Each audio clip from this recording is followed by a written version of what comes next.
Well, hi, everybody, and welcome to another Kepler Live chat with one of our teachers. And today we have a more exotic guest than usual. I guess I might put it that way. Marius Grobler, welcome. Thank you. Thank you for having me, Geoffrey. So you guys might be able to pick up, those of you who enjoy accents, that we have on our hands, a South African. And actually, I really should have asked this as soon as you came in, like before we broadcasted. But am I saying your name properly, acceptably? You haven't complained. It's okay. It's fine. It's How do you say your name? Grobler. Okay. Yeah. Okay. Not Grobler like the. It is from German a couple of hundred years ago, but you can say the G a bit softer. Okay, Grobler. Yeah, that's going to be my best attempt for now. That's good. That's good. Well, welcome. You're teaching Biblical Hebrew, year-long course for this coming year. So I'd love for you to just kind of introduce the class to our viewers. Okay. Well, the first thing that with Biblical Hebrew was that there are many grammars and different approaches to the what I call basics of Biblical Hebrew, and that's also the textbook that I'm using. And it will teach the students from scratch because we'll start with it's a completely different alphabet. Hebrew is read from right to left. They have it's totally different than the English. The vowel system is little dots and stripes underneath the consonants and on top of them. So there's a lot of things that we have to look at with regards to that when we teach the class. And because it's an online environment that we're going in, I opted to use the basics of Biblical Hebrew grammar by Professors Pretoria and Van Pelt, because that grammar or their grammar has a lot of extras in which will help the student sitting at home and is not really because the class consists of mostly 2 45-minute sessions, where the first session would be a sort of a lecture, but with interaction to get the students involved. And then another feedback session later on in the week where we would discuss the homework and simple verses that will start translating from the 3rd or 4th week. And you would also have vocabulary exercises, memorization in the course, and it's 2 units of 16 weeks each. And the nice thing about this specific Biblical Hebrew grammar is that it is actually divided into 32 chapters, so a chapter a week. And if we just follow that, if we can stick to the time frame, then in a year's time, the prospective student would be able to translate certain texts from the Hebrew Bible, from the Old Testament. Right, and I think importantly, it's easy, I think, to underestimate this as a student approaching a class. I think it's easy to underestimate the value of reading and pronouncing. And you one of your course goals, so after the course is over, you can read and pronounce Hebrew from anywhere in the Old Testament, and that's already of such immense value. Obviously, you're not going to be able to translate from anywhere in the Old Testament, right? But so translating certain parts, but reading and pronouncing, that already, that's that basis you need for that second year for those further studies. So now you work as a language teacher in other aspects as well. I'd love to hear about your other work as a language teacher. Okay. Yes, and that gave me a bit of a, I would say, an advantage to teaching this Biblical Hebrew as well, because where I teach for Berlitz Europe, English second language. So most of my students are German, Russian, and French. And we start with a level 1 and we move up to level 8, which is 6 is proficient and 1 is an absolute beginner. But they don't have to learn a new alphabet system. Right. They're already at a slightly higher level than what the Hebrew students, my students, would be, because you start really from scratch. And the approaches that we use in the Berlitz environment where I work is we say talking is learning, and you have to try and engage the student, but that's also not easy when you're working with biblical Hebrew, which is actually a dead language in the sense of it's not being spoken. You can't move somewhere or take a spring break somewhere to pick up the language further, right? That's not an option. Like my Spanish students will go to Costa Rica. Like your biblical Hebrew students aren't doing that. Well, modern Hebrew is close to biblical Hebrew. If you did biblical Hebrew 1 year, and then you go to Israel, you would pick up modern Hebrew in a short while, because then you will be totally immersed in the language, because you'll see it everywhere, you hear it all the time. And but to get the students started, I'm going to use the textbook, the Basics of Biblical Hebrew Grammar textbook, but I'm also going to incorporate what I've learned from Berlitz with my students as an English as a second language, and try and incorporate some dialogue into the classes, and trying to help them understand a concept by discussing it rather than memorizing it. Right. So, and there's it's interesting, being a classical Christian platform, and a platform that homeschoolers in particular are interested in. There are a lot of families that are very used to the idea of Latin, Greek, Hebrew to an extent.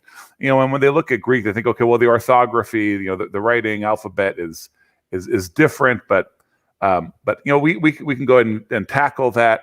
But there's a reason you see Latin conversation classes more than you see Greek conversation classes, as opposed to simply beginning Greek or beginning Latin. And it's the orthography really is a big barrier to starting to speak, and the teachers have to be creative and purposeful in making that happen. And I've studied several languages, dabbling over my lifetime, and I speak 3. I've taught all 3, and then one day, so I had to face about myself. I worked as an English teacher for many years as well. English is a second language. And one day I thought, I've never learned a language from scratch. So I grew up bilingual, and then I picked up Spanish. And I had to learn Spanish, but I already spoke Portuguese. That doesn't really count as like learning from scratch. So I thought, I need to put myself in my students' shoes a little more and try to learn something from scratch. So I decided on Russian, which the grammar of Russian is already like gonna kick your yeah. But the verbal system as well. Yes. Oh man, it was rough. But I'll tell you what's really surprised me, and this is where it comes back to what you've been saying. I gave up, but honestly, I'll be honest. I was kind of by myself, and I got what I wanted out of it, which was to have sympathy for my students. But the alphabet threw me for such a loop, and to this day, I can read, I can sound out Russian, but it was such a barrier to like, why can't I just start using these words? If this were Italian or French, I could just start using them, because I would glance, and my brain would make the sounds, more or less. But then I would glance at Russian, and I felt like I had gone all the way back to being a child. I imagine it's very much that way when you're learning Hebrew. Exactly the same.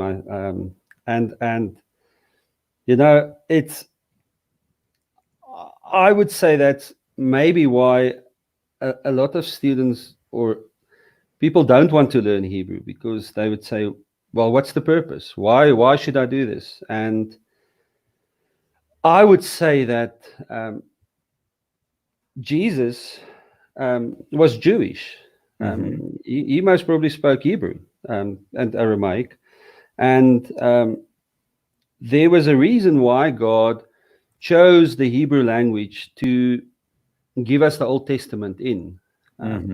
There's something special. In Hebrew, they call Hebrew, the language is called Lashon HaKodesh, the holy tongue, the holy language. So it's and although it's going to be difficult, and it, like I said in my course description as well, it's going to take self-discipline, because you have to commit to daily studying, especially in the beginning, because there's different concepts and lots of different and strange words, and everything is confusing, and we have to get past those first hurdles. And so I would like to instill a love for the language. Yes. At the end of the year, if the students can go away and they will continue with Hebrew language, then I would feel that I've succeeded.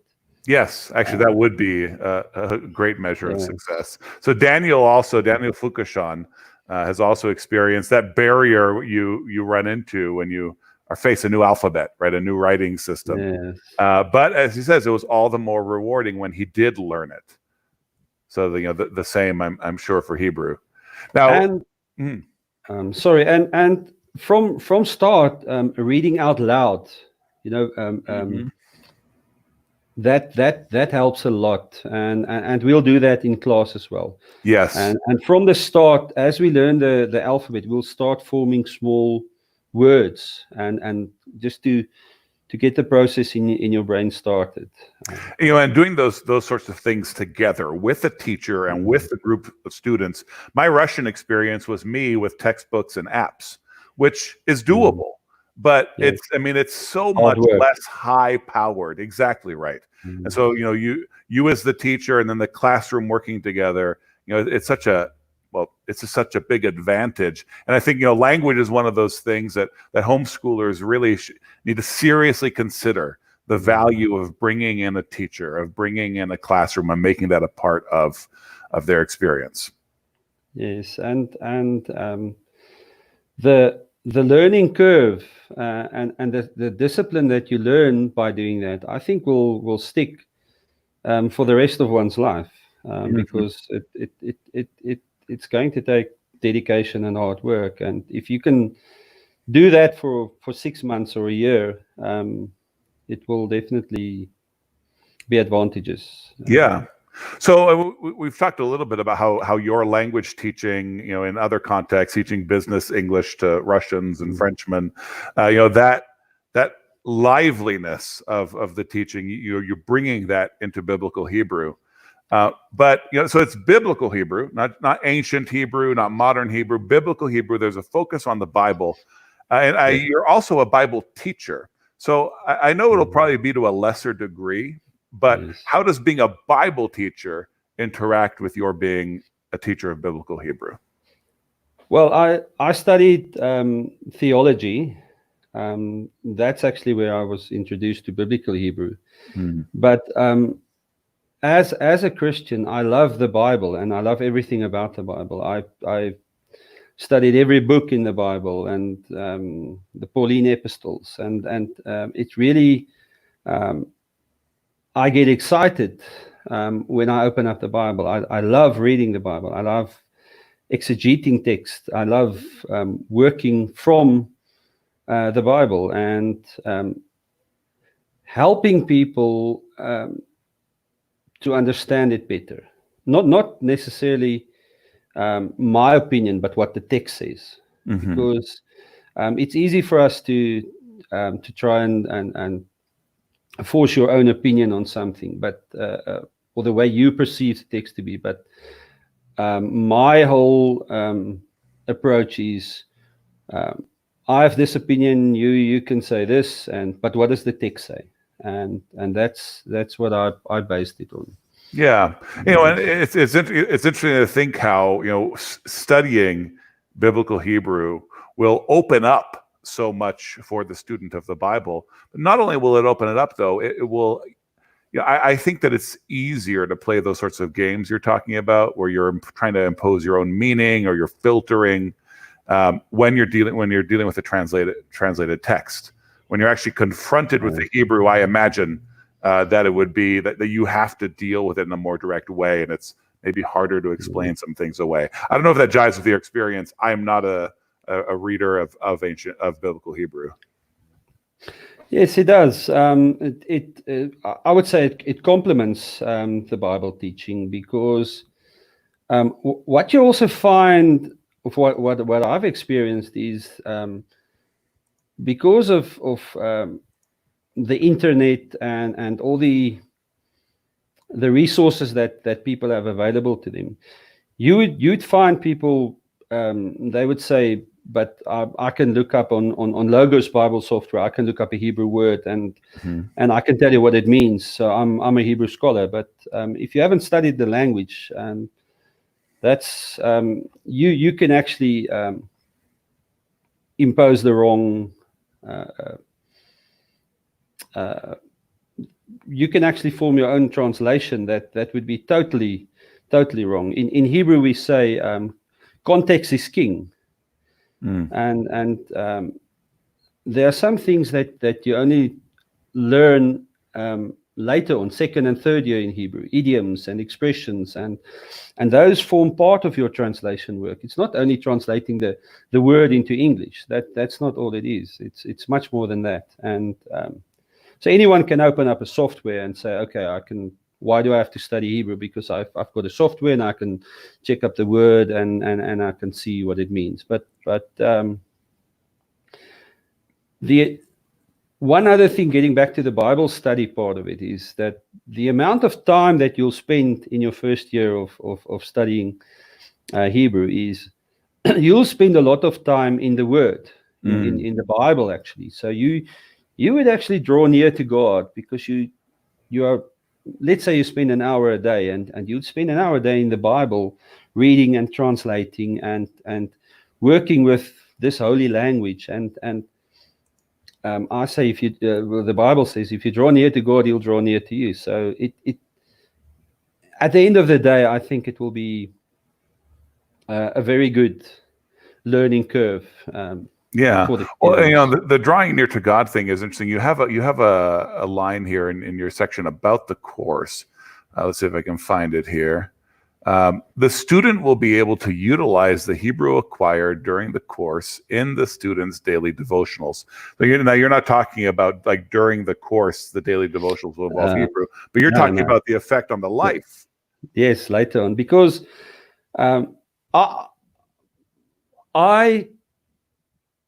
or the way I've seen is that a student who sticks with Hebrew will continue doing it for the rest of his life. And you haven't read the gospel if you haven't read it in Hebrew. Although I know that it's the New Testament was written in Greek, but if you read the Gospel of John from a Hebrew Bible, and you see the Hebrew, the customs and the language, and you hear Jesus speaking. I'll give you one example. In some of the English translations, especially in the Gospel of John, you'll hear Jesus say, "Surely, surely, I say to you," or "Verily, verily, I say to you." And when you read the Hebrew, he says, "Amen, amen, ani omer lachem." So for a truth, or you have to listen now. Something is very important what I'm going to say, and that's something that you don't pick up, and you do when you are a Hebrew student, and when you've learned enough Hebrew to read narrative, which the Gospels are narrative. It's a story, and yeah. Well, I actually had a moment kind of related to what you're saying when I watched Mel Gibson's The Passion of the Christ. Which, yes, I did watch, and we don't have to. No one watch viewing. We don't have to get a theological debate. We'll just accept that I watched it, and and it was that coin dropped for me live. Like, I didn't read about it in a book or whatever. Like the verily, verily, or truly, truly, I say unto you, and then so I'm reading the subtitles, and you hear the Aramaic of the actor who played Jesus saying "Amen, Amen," and it's like, whoa, like it's like we say it all the time. Yes, exactly. It blew my mind. So those sorts of moments. So that one happened for me in a movie. Those sorts of moments in a language class are so gratifying. That's cool. Now, I can tell in talking to you that you are like me, and that you we've taught adults so much. Now, I know you teach Bible to younger students as well, but yeah. So I'm curious, and everything you've said is very, very valid for a high school student. But I wonder if you could speak directly to the high school student about why he or she would want to take your course. Right. So the Christian high school student should want to be able to read the Bible better and should want to be closer to God. So that's enough right there. But I wonder if there's anything else you might angle at. Yes, well, I think if you ask any teacher of Hebrew or Greek, for that matter, and they would tell you that when you read the Bible in translation, there's an element that you miss. But when you read it in the original language, you get so much closer, and you can almost taste the language. And I don't know who said this, but they said reading the Bible in translation is like kissing your bride with the veil on. But when you read it in the original language, it's more face to face. And for any prospective student, I would say that it would change your life. It would really, you might just fall in love with this language and with the Bible, and that will change your life. Absolutely. So, speaking of life and life changes, let's shift away to another topic that I'm just interested in, because here, you're a fellow English as a second language teacher. How did you get into teaching ESL? Because I think that this is, we have so many high school students who will, they will be looking at career choices, right? But I kind of became an ESL teacher by accident. I don't know if that was your experience or if you purposed to do that. My mother was an ESL teacher, and she also just sort of fell into ESL teaching. So yeah, what's the story of you becoming an ESL teacher? Well, actually, a friend of mine, he got involved in the ESL teaching, and he suggested it to me. And then I went for the interview, and well, from there it just happened, and I actually realized that I love teaching language. I love helping people to broaden their horizons and to help them better themselves, and especially with some of the French students, they don't get to speak English a lot, but now times are changing. Everything is it's online meetings. Even before the COVID virus, Yes. The world is getting smaller because of the internet. So everybody's moving, and that's the reason why many of my students are doing the English language, because they have to talk to people in other countries. Right.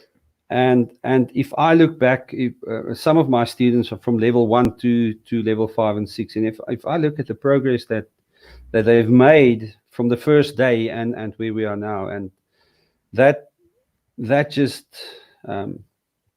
I love doing that. I love helping someone and looking back and seeing this is how you struggled, and look where you now. You can have a conversation, you can read out loud, you can Some of them even they help tourists and in Paris. They used to be afraid of giving the tourist directions, and now they would go up to him and say, "Wait, I can help you go there." You know, so it's gratifying. Yeah, that is. It's a great feeling. And actually, when people would ask me what I enjoyed about teaching English as a second language, it was basically that answer. It's helping people. And of course, any sort of teaching is helping people. Yes. So I'm curious. So you, as a business English teacher, do you have any thoughts on the idea? You kind of hinted at it as the world getting smaller. The idea of globish, right? The same English that a Chinese and a French person and a Brazilian all speak. It's there's the idea out there that it's kind of taking on a life of its own, maybe like Koine Greek did, where it's more American English than anything else, but than any other influence. But it's globish and it's taking on a life of its own. Do you think there's anything to that? Well, it's absolutely taking a life of its own. I agree with that, and the language is evolving as well. And like you said, Chinese people look at all the second language English teachers that go to Mongolia and China, and that country was closed up as well to the English language. So everybody's realizing that. With the technological advancements that we've made in the world, that English is or will become, I would say, the number one language, spoken language in the world. If a young person were to be interested in the idea of teaching English as a second language, what would you say to encourage or discourage them? First of all, if they love teaching, if that's important, not only as a second language, they should love teaching, like you said, helping people, and then we can move to encouraging them to do second language teaching, which I also think two things I think will grow is second language, English as a second language, and online education, like the Kepler platform. Many, even in South Africa, many parents are forming homeschool groups and starting homeschool because they're a bit disappointed with the public education system or whatever reason they have. So I believe that online teaching will be the future of teaching. I'm really excited about that. And there are so many factors coming into play, but that for homeschoolers, the online education is such a powerful tool in the arsenal, and it's having an international effect. The homeschooling movement in Brazil is absolutely exploding. And there are platforms and curricula from all over the world coming in to fill the biggest thing that was slowing the growth of homeschooling in Brazil was a lack of resources, which I imagine might be similar in South Africa, although they have access to English language tools. But the internet was even then able to solve so many of those issues, and as traction has gotten, it's there's just so much more potential that's actually finally being realized. Absolutely, and if you look at well, I've seen many, let's say 12 to 17, 18-year-old children. They do their games online, and they are talking to people from all over the world. They're doing online games, so they're already ahead of us in that environment, and we're only catching up with them. So we think it's going to be a new thing for them, but they're already used to. Yeah, for sure. Yeah. And besides the online education aspect, becoming an ESL teacher, you have the chance to travel, to be a missionary. Yes. There's so many things that can open up for you. Well, I have really enjoyed being able to talk to you. I resisted the temptation to bring up the rugby thing. We were talking off camera, everybody, about I'm a rugby enthusiast, and Marius I knew would be I assumed would be a lover of rugby, and he did play as a youth. But I haven't. I'm only saying that I could have talked about it, but I resisted that temptation. Okay. Well, I've really enjoyed having you here. Thank you. Thank you for having me. Yeah, it's been an absolute pleasure. And I'm looking forward to our community of language teachers here. Our Spanish teachers, our Latin teachers, our French teachers, all being able to mutually, kind of assist each other and bounce ideas off. I'm kind of thrilled that there's a sort of a language faculty being developed at Kepler. Yeah. And I look forward to you being a part of that as well. And the different approaches that each language brings to the table, and we can all learn from that, I think. That's right. Yep. Well, Marius, thank you so much. I've appreciated you. And actually, as I end the broadcast, you can feel free to hang on, and we can chat a little bit after the end of this live. Thanks so much, everybody. So long. Thank you. Bye.